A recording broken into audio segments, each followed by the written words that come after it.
नमस्कार, मैं डॉक्टर मिथिलेश वत्स, chartered commerce में आपका स्वागत।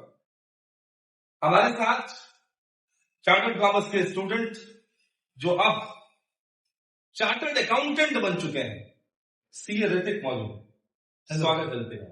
हेलो, कैसे हैं आप? बहुत बढ़िया। आप बताओ। बहुत बढ़िया। कैसा लग रहा है ऋतिक से सीए ऋतिक का सफर? कितना मजेदार तो काफी है, बिल्कुल, क्योंकि एक टाइम पे जब क्लासेस स्टार्ट किए थे, पहली बार फाउंडेशन में गया था, तो सोचा था कि हाँ मैं भी सीए बनूंगा, मेरे नाम के आगे भी वो प्रीफिक्स लगेगा, तो कैसा फील होगा। Now I can feel it, तो इट इज गुड। सीए ही क्यों? CA to be very honest was never my first option. मैंने कभी सोचा ही नहीं था कि सीए करना है, क्योंकि मैं एक कॉर्पोरेट लॉयर बनना चाहता था। बट फिर 12th में मुझे जॉन्डिस हो गया एग्जाम के टाइम पे ही, बिल्कुल बोर्ड्स के ही टाइम पे।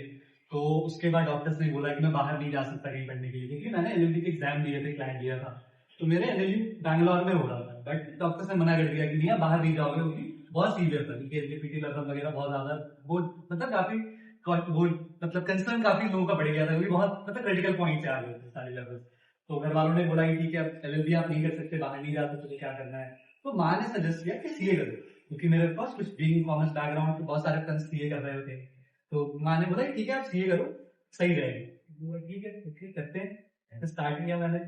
तो फाउंडेशन में इन्वॉल्व होने के बाद बहुत लोगों को देखा कि हाँ ये सीए बन गया, ये भैया सीए बन गए, बहुत सारे सीनियर्स बन चुके थे। तो उस टाइम पे लगा कि करना चाहिए, बस स्टार्ट किया मैंने। मतलब उस वक्त आपको मतलब जो सीए बन रहे थे वो इंस्पिरेशन आपको लग रहे थे?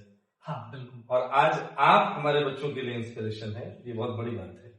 तो ऋतिक हम आपसे ये जानना चाहेंगे कि सीए का सबसे पहला जो स्टेप होता है, सबसे पहला एग्जाम होता है, वो सीए फाउंडेशन का एग्जाम होता है। सीए फाउंडेशन में आपको 4 पेपर्स हैं, जैसा कि हम सबको पता है। अकाउंटेंसी है, इकोनॉमिक्स है, लॉ है और मैथमेटिक्स है। सबसे ज्यादा किस पेपर में आपको प्रॉब्लम फेस करना पड़ा?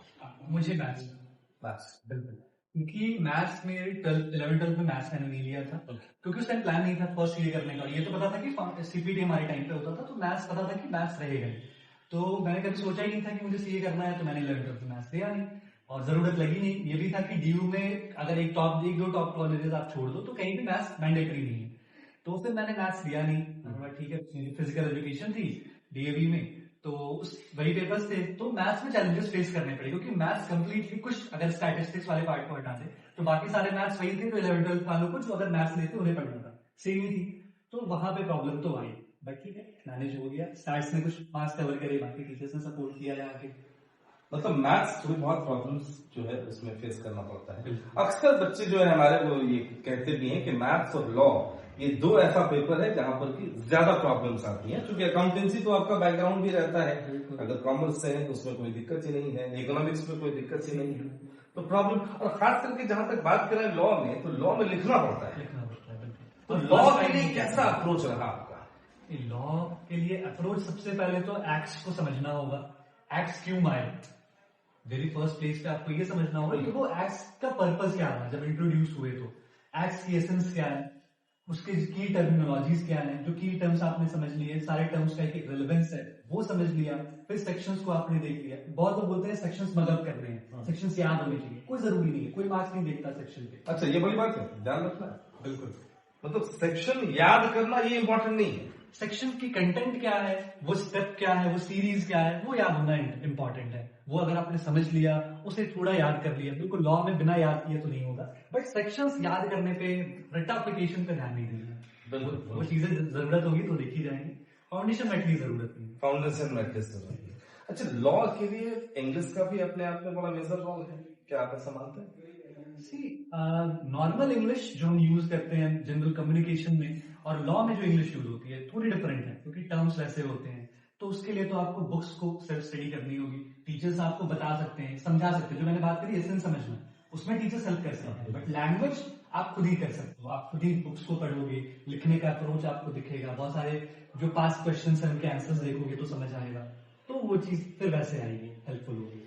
तो सीए फाउंडेशन की अगर स्पेसिफिकली हम बात करें, तो सीए फाउंडेशन में एक स्टूडेंट जिनका बैकग्राउंड भी कॉमर्स का है, या फिर एक चीज मैं आपको यहाँ पे बता भी दूं कि जिनका बैकग्राउंड कॉमर्स का नहीं भी है वो भी कर सकते हैं। बिल्कुल कर सकते हैं, हाँ, कोई भी स्टूडेंट जो है वो सीए कर सकते हैं।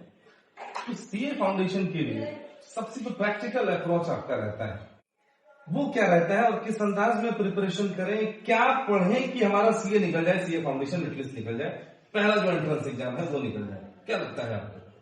हम तो सबसे ज्यादा बाइबल मानते हैं, हम सारे स्टूडेंट जो भी हैं। किसे मानते हैं? इंस्टीट्यूट की स्टडी मैट को। उसके अलावा जिस भी इंस्टीट्यूट से हमने क्लासेस करे हैं वो अपने स्टडी मटेरियल्स देते हैं, प्रिपरेशन मॉड्यूल्स होती है। जैसे मैंने चार्टर्ड कॉमर्स से अगर क्लासेस करे थे मेरे सीपीटी के, तो मुझे जो मॉड्यूल मिले थे वो बिल्कुल स्टडी मैट जैसे थे हमारे आईसीआई के।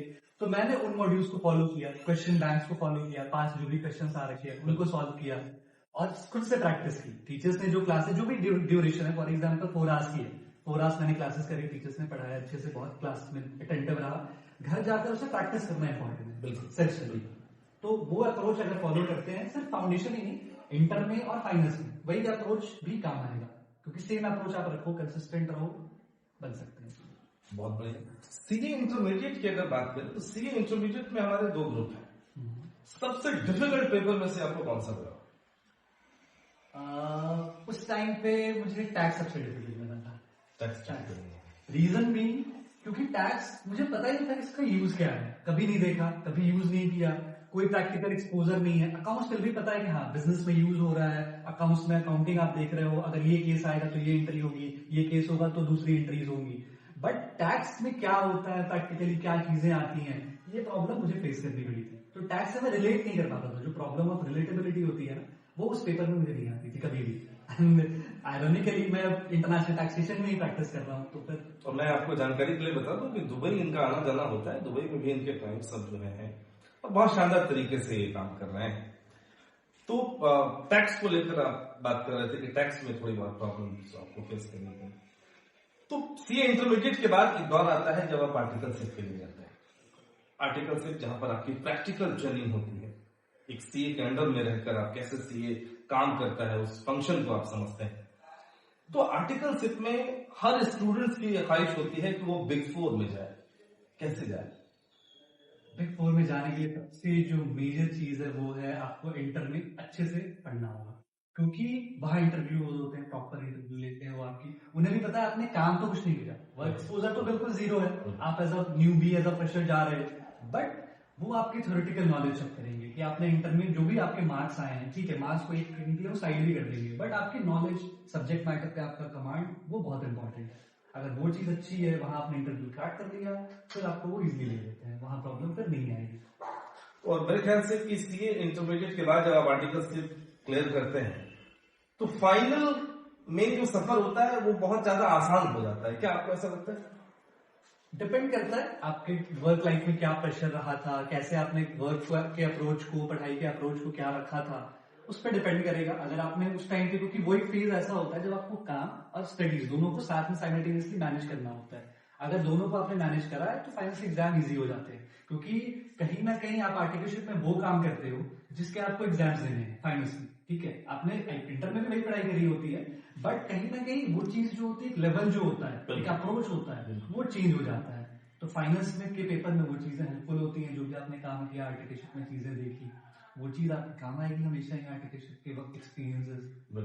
हमारे बहुत सारे ऐसे स्टूडेंट्स होते हैं जिनको लगता है कि मैं बहुत एवरेज हूँ, क्या मैं सीए कर सकता हूँ? क्या लगता है? एवरेज जैसी तो कोई चीज ही नहीं होती है, ठीक है। और ये मैं इसलिए नहीं कह रहा कि मैं सीए बन चुका हूँ, मेरे भी अटेम्प्ट्स लगे फाइनल में, ऐसा नहीं है।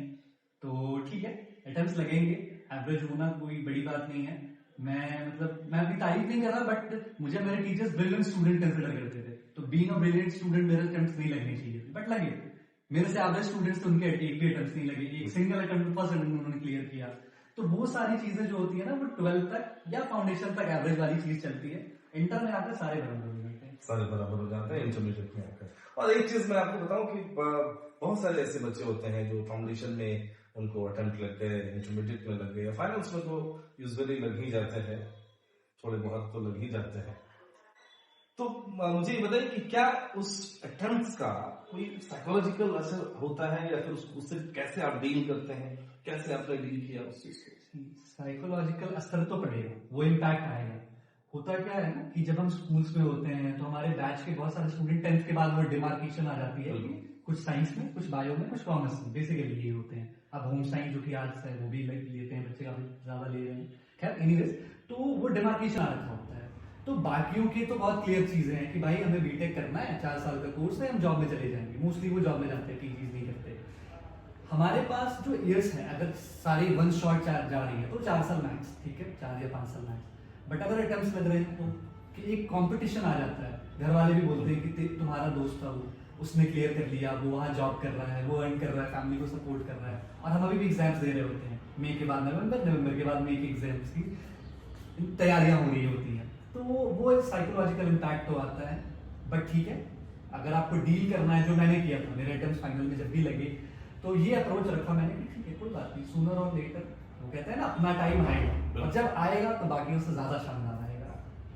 और सारे बच्चों को मैं बताऊं कि सीए ऋतिक जो हैं, ये चार्टर्ड कॉमर्स में पढ़े हैं। चार्टर्ड कॉमर्स का थोड़ा बहुत कंट्रीब्यूशन उनकी ज़िंदगी में रहा है। कैसे नापते हैं, कैसे मापते हैं, क्या नापते हैं चार्टर्ड कॉमर्स? चार्टर्ड कॉमर्स, मैं ना आईपीसीसी में इसे अपना दूसरा घर कहता था, क्योंकि मैं घर से ज़्यादा टाइम यहाँ बिताता था। क्लासेस जब चले तो क्लासेस हुए, टीचर्स ने क्लासेस कराए, उसके बाद मैं यहीं बैठता था। मैं प्रॉपर 2 टाइम का मील लेकर आता था घर से, यहीं बैठूंगा, यहीं पढ़ाई करूंगा, सुबह की क्लासेस करूंगा, फिर ब्रेक में लंच यहीं पे करूंगा, फिर शाम की क्लासेस करूंगा, फिर घर पे जाकर डिनर करता था। तो मैं घर से डिनर करने जाता था, सुबह का आया मैं रात में घर पहुंचता था। तो वो चीज़ तो आईपीसीसी में आई, बट इनिशियली भी जब मैं 11th में ज्वाइन किया था तो एक वो फीलिंग तो आई थी, क्योंकि जब एक इंस्टीट्यूट छोटा रहता है, आप वहाँ ज्वाइन करते हो, एक बेसिक चीज़ें, तो सारे टीचर्स अपने लगते हैं, सभी आपको बिल्कुल पर्सनली बिल्कुल केटर करते हैं आपकी सारी चीज़ों को। हर एक बच्चा इंपॉर्टेंट होता है, और इवन अभी भी है, सारे बच्चे इंपॉर्टेंट हैं, सारे इक्वली इंपॉर्टेंट है, कि सभी की प्रोग्रेस होनी चाहिए। ये चीज़ तो है, यहाँ के सारे टीचर्स की अप्रोच है, मैंने डे 1 से देखा है, तो वो चीज़ है, और वो कंट्रीब्यूशन मैटर करता है। तो आगे की क्या सोच है ऋतिक, क्या करना है, किस तरीके से करना है? एज ऑफ नाउ तो मैं प्रैक्टिस में ऑलरेडी हूँ, सर्टिफिकेट ऑफ प्रैक्टिस ले रखा है, प्रैक्टिस ही करनी है। ऑलरेडी मैं एक फर्म से एसोसिएटेड हूँ, जो कि जिनकी दुबई ब्रांच का मैं हेड हूँ। तो फिर ठीक है, बस वही प्रैक्टिस करनी है। जॉब में तो जाने के इंडस्ट्रीज में ऐसा कोई प्लान नहीं है। चार्टर्ड कॉमर्स के जितने भी बच्चे हैं, उन बच्चों के लिए आप क्या मैसेज देना चाहिए? मैं सिर्फ एक मैसेज देना चाहूँगा, सेल्फ स्टडी। क्योंकि सेल्फ स्टडी लोग नहीं करते हैं। सीए में अटेम्प्ट्स लगने का सबसे जो मेजर रीजन है वो है सेल्फ स्टडी नहीं करना। आप टीचर्स पे रिलाय कर गए, फाउंडेशन में हुआ, सीपीटी या फाउंडेशन जो भी दिया आपने वहाँ पे टीचर्स आपको स्पून फीडिंग करते हैं, और करना पड़ता है, क्योंकि लॉ पहली बार इंट्रोड्यूस हो रहा है, मैथ्स बहुत लोग नहीं जानते हैं, बहुत लोग अकाउंट्स भी नहीं जानते हैं जो नॉन कॉमर्स बैकग्राउंड से, तो वहाँ टीचर्स को स्पून फीड करेंगे। बट आईपीसीसी के बाद स्पून फीडिंग या आईपीसीसी से ही बंद हो जाती है, कम होने लगती है ज़्यादा। फाइनेंस में स्पून फीडिंग जीरो, क्योंकि बैचेस बहुत बड़े बड़े बनते हैं, टीचर्स आपको पर्सनली देख नहीं पाते आपकी सारी चीज़ें, तो आपको खुद पे फोकस करना पड़ता है। अब वो तभी आएगी जब आप सेल्फ स्टडी करोगे, खुद को एनालाइज करोगे, खुद के लैक्स को समझोगे, वो चीज़ ही आपको सीए बनाएगी। बहुत बहुत शुक्रिया सीए ऋतिक, आगे आप और खूब बढ़ते रहें, हमारे तरफ से ढेर सारी शुभकामनाएं। Thank you so much.